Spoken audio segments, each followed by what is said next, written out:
Hello, welcome back to my channel. My name is Ashley. If this is your first time, thank you so much for stopping by. If you are a return viewer, I appreciate you coming back week after week. Today's lesson is going to be actually coming from this week's Sunday school lesson. I have been asked to teach once a month Sunday school at my church, and so I've been studying, preparing for the lesson, and I just want to briefly share a few points. The scripture is actually coming from Luke chapter 7, verses 1 through 10, and it is discussing a centurion soldier reaching out to Jesus on the behalf of his servant who is sick and ready to die.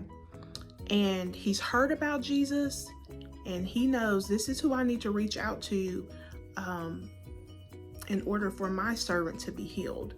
And so a scripture that I want to discuss is Colossians chapter 4, verse 1.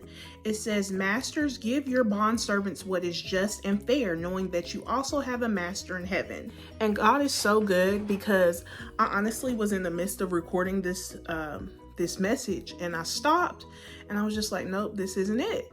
And I ended up in Colossians, and I went straight to chapter 4, not knowing that that verse was there, and it goes hand in hand with the Sunday school lesson.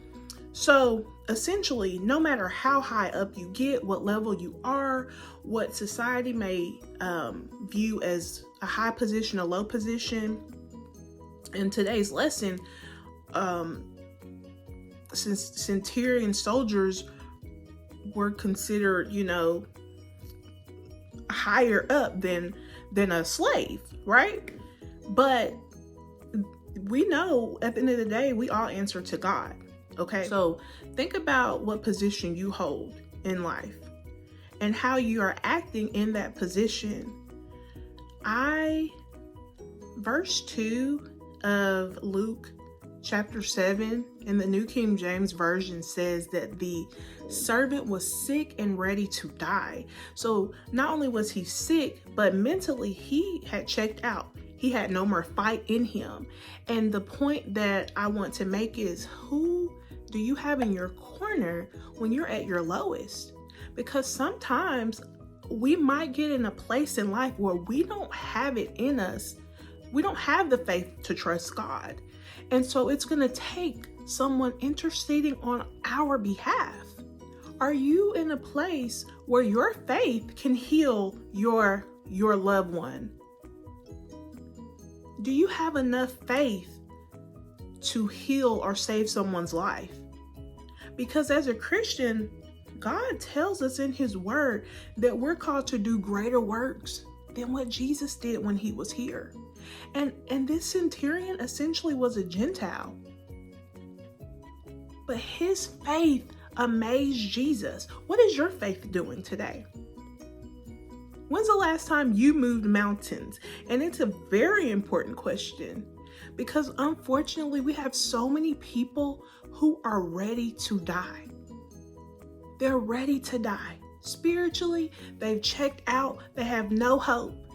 And it's up to us to intercede and believe for them.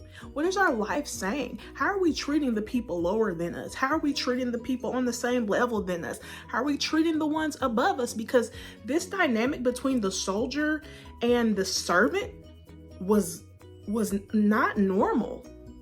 The fact that the centurion cared enough even about his servant. So the people beneath us, how do they feel about us? And vice versa.